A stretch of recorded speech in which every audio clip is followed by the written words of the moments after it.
Rad fam? We are back again with another scary urban legend ritual game. These paranormal games are fastly becoming one of my favorite things to cover on this channel because they're just so spooky, y'all, and they're meant to be played at sleepovers or if you're bored by yourself in the middle of the night and don't know what to do. The game we're going to cover today is called the 11 Mile game. I have to make the disclaimer right now, though we're going to be going over how to play the game, as always, I strongly advise never playing these games. Okay, just clear my conscience, keep yourself safe. You know, whether you believe in it or not, that's up for you to decide, but just don't play these games. So without further ado, let's get to it. Now, I think right off the bat, what made me want to cover this game specifically today is that it involves a car. And something about driving alone at night is already something I find so incredibly creepy. You know, it's like a catch. Sometimes I like driving at night because no one else is on the road, so you can listen to your music and have your windows down. It feels good. But other times, whenever I'm at a stoplight in the middle of the night by myself, I get this paranoid feeling that someone's going to come up to my car window or try to get into my car or show up in my backseat. But by now you're probably wondering, well, Kaylena, what the heck is the 11 Mile game? Well, let me tell you. This is a paranormal game that's sole purpose is for you to go in wanting something, like a wish. You want something oh, I want to, I don't know, what do people wish for? I want $1 million. I want a new job promotion. I want to buy a house this year. Things like that. So you go into this paranormal ritual wanting something, and that has to be on your mind throughout the entire thing. Apparently, the more you think about it and the deeper that you want this wish to come true, the more likelihood that something's going to happen, according to the internet. But of course, it's not that easy. It's not as easy as just doing a few steps wishing for something to come true.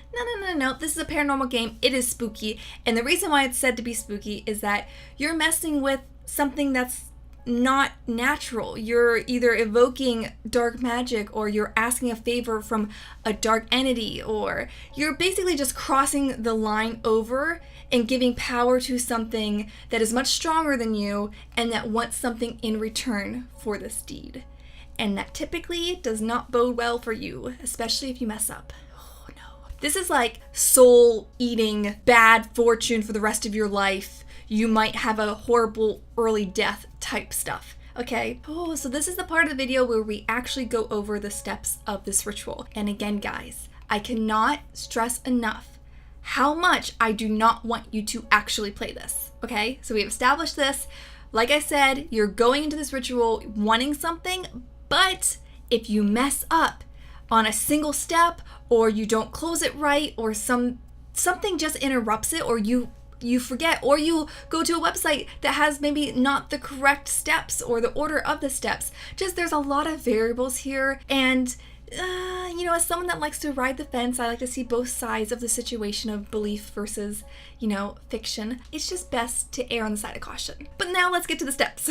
I'm actually going to read this from my phone, just so I don't mess up what the rules are.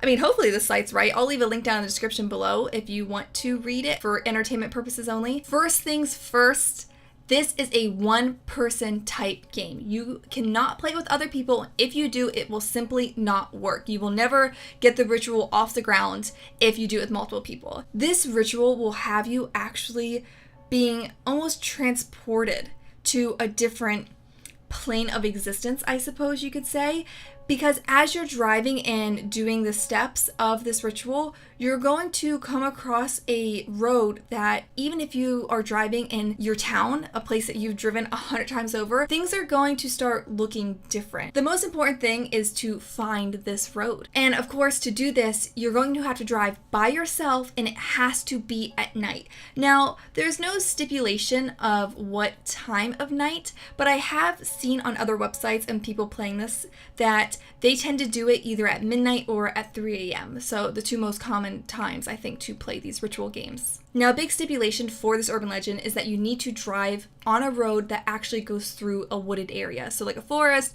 jungle, a lot of trees have to be surrounding you, which makes it so much creepier, because I'm imagine your mind plays tricks on you as you're driving down that long stretch of road in the middle of the night by yourself while playing a game.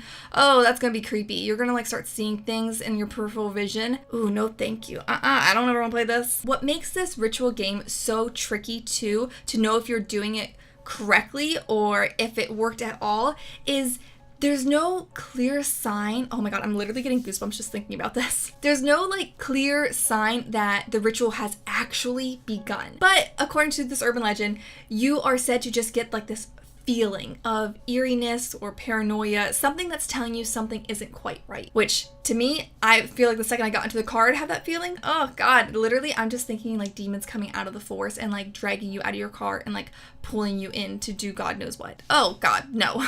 Once you have that feeling, the ritual has officially begun, which is really hard to interpret when that is, but you cannot stop your car. That is the big thing. They put in bold, do not ever stop your car while performing this ritual. You know, they felt the need to put that in bold. These are some notes that this author says to keep in mind while you're driving down the stretch of road. Do not listen to music or turn on the radio at all. You want your concentration, I guess, to be on the road and on the wish that you have in your mind. Why can't you have the radio on? Would like maybe some voices come through, maybe some not so nice things would be said. Do not open your doors or your windows at all while you're driving, which, I mean, just safety reasons, you should be opening your doors anyways. But I guess the whole purpose is you don't want to break maybe that seal of protection. You don't want to let anything come into your car. And again, they felt the need to repeat this, so I feel the need to repeat this to you. Do not stop your car, especially to investigate anything you might hear or see outside of the car or inside of the car or inside of the car. So if you get a little movement in your peripheral from like your mirror in your back seat, I guess, you know, you're just gonna have to bear it and don't acknowledge that something's there, which is really a horrible thing to like tell someone. Because once if you're trying to play this game and you didn't check your back seat before you got into your car and like someone's actually in your back seat, on this channel we like to cover the paranormal, not only to terrify us, but you know, maybe learning some real life lessons that could save you one day. So before you ever get into your car, always just check your back seat before you get in. That might save your life one day. Oh, but the idea of something being behind you as you're driving, oh, no. That is like literally my biggest fear. Oh, no, I literally had that fear before reading this. So there really isn't many rules to this game actually, besides a lot of what not to do's. But this author does go on to say what you should go in expecting could possibly happen while playing this. Fun. They actually break down what to expect per mile. So I'm assuming one's going to start off pretty spooky, but as you go through the miles, things are going to get more and more intense and scary because whatever you're dealing with doesn't want you to complete the ritual. So for the first mile, nothing much will actually happen. You might find like a slight variation in temperatures. Like you might find that it feels like your AC is just blowing a little colder, or that maybe you're feeling just a little draft. And again, for the second mile, nothing really changes. Maybe again, it gets slightly colder, or you get a shiver down your spine, things of that nature, but nothing too crazy yet. Now for the third mile, oh, this is where the demons come out to play, guys. You will begin to see movements around you, either outside of your car or inside your car. You know, okay, that's goosebumps, don't like that. But so you might start seeing like shadows in the tree line. You might think you see like glowing eyes. You might think you see something running alongside your car. Oh my god, that literally just gave me a shiver down my spine. Don't like this at all. The fourth mile, you're gonna possibly start hearing something talk to you. So the demons want to really get your attention now. They don't like that you are ignoring them, which you are said to keep on doing. Oh, wow. Okay. Do you want to bring that evil into your life to make a wish come true? It would have to be one big old wish that you feel like you have no control over in your life to feel the need to turn to demons to help you with it. You know, I'll pass. Okay. I mean, don't get me wrong. I want 1 million subscribers just like the next YouTuber. Hopefully that happens in my lifetime. But I'm just going to keep grinding away by posting videos instead of, offering my soul to a demon to fulfill that, you know? Now for the fifth mile, you're almost halfway through this ritual.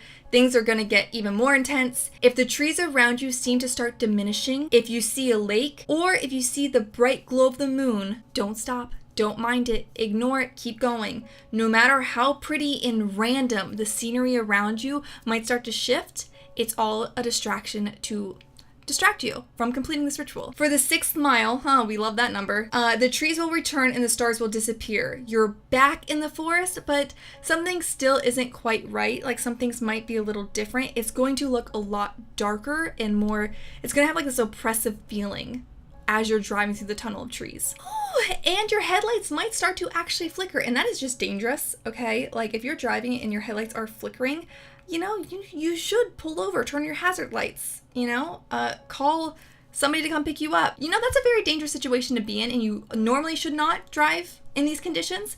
But this website is telling you to ignore it. Doesn't feel safe saying that, but that's what this website says. I'm not saying that. And of course, that voice coming through your radio is going to be more intense, more angry, saying more harsh things to distract you, or they might possibly try to whisper sweet nothings into your ear to get you to pull over. Whatever you do, if another road like shows up, I guess, along this stretch of road, don't turn off it, because then you're never going to find your way back. But you're almost done. You're over halfway there, you know? For your 9th mile, your vehicle may actually start to act up. It may stall, it may sputter, some weird noises are going to come from the engine. It's just another ruse to get you to come out of your car. Ignore it. Again, ignore it. Ignore this game too. But give this video a big thumbs up because I'm scaring myself. I'm getting like the nervous sweats right now. But in the 9th mile, if your car actually does... I know Frankie, she's snoring in her sleep. If your car does stop, they say that you need to shut your eyes. Only when your car has stopped moving though. Shut your eyes, do not open them, because something, I guess, is going to circle your car or it's going to come near you, and you don't want to lock eyes with it. It just says, for any reason, don't open your eyes. Keep them closed until your car randomly decides to turn back on. So fun. Paranormal things. Aren't they great? Oh god, I'm literally envisioning like a dark shadowy figure coming up to your car and like being next to like your driver's window and like tapping on the glass, like just whispering with a creepy voice to get you to open your eyes.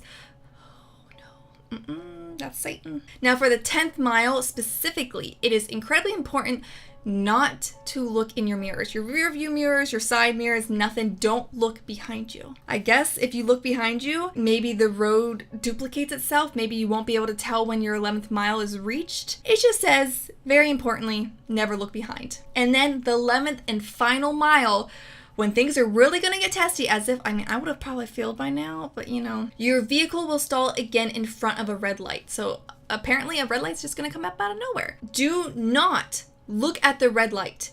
Close your eyes, cover your ears, whatever you have to do, because something's going to be in your car and tempting you with all its might to keep you from leaving. Don't open your eyes or uncover your ears until your car starts again. Ignore whatever is grabbing you. Oh, it's getting physical now. Ignore everything no matter what, and once your car restarts, that is when you can keep on driving a little bit further to finish the ritual. So now this says to conclude the ritual, you're going to continue driving further until you reach the dead end up ahead. And so if you don't reach the dead end, something, you know, something didn't go quite right. Here is where you make your wish. Don't just wish for it though. You have to envision it with all your might, all the detail that you can. It's kind of like a genie. If you leave anything up for interpretation, it can misconstrue it. It can give you something that you don't quite actually want. So you're going to have to just vividly think about the thing that you want. If you wish for something small enough to fit in your pocket, check your pocket. It might actually be there. If you wish for something bigger, check your basket or in your trunk. And if you wish for something that isn't material, then go back home and wait for it to show up into your life. But is there a price, and is it worth it? Oh, you know it. They're not just going to give you something for free. Come on now. Is this your first time here? Believe it or not, I do like to stay in the middle of believing that, is it something real? Is it something fiction? I like to stay in the middle because I just find it both sides fascinating. From reading several of these urban legends now, nothing ever seems worth it. There's always a catch. There's always a caveat. There's always something that isn't quite going to be what you want it to be. So even if your wish comes true, you go home and you see $1 million lying on your bed, you know, there might be a demon attached to your back that you just haven't seen yet. Oh, and that is some creepy stuff, guys. I have like nervous sweats going on right now. Like this really freaked me out. Oh god, I like hate anything about driving at night now.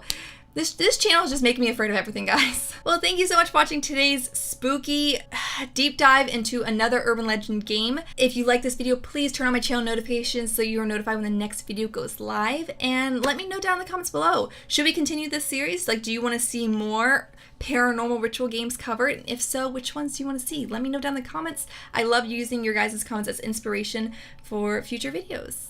And until next time, keep it randomness, and I'll see you real soon. Do not play this game, by the way. Bye! There's Frankie, sleeping away, snoring like a little demon cat she is.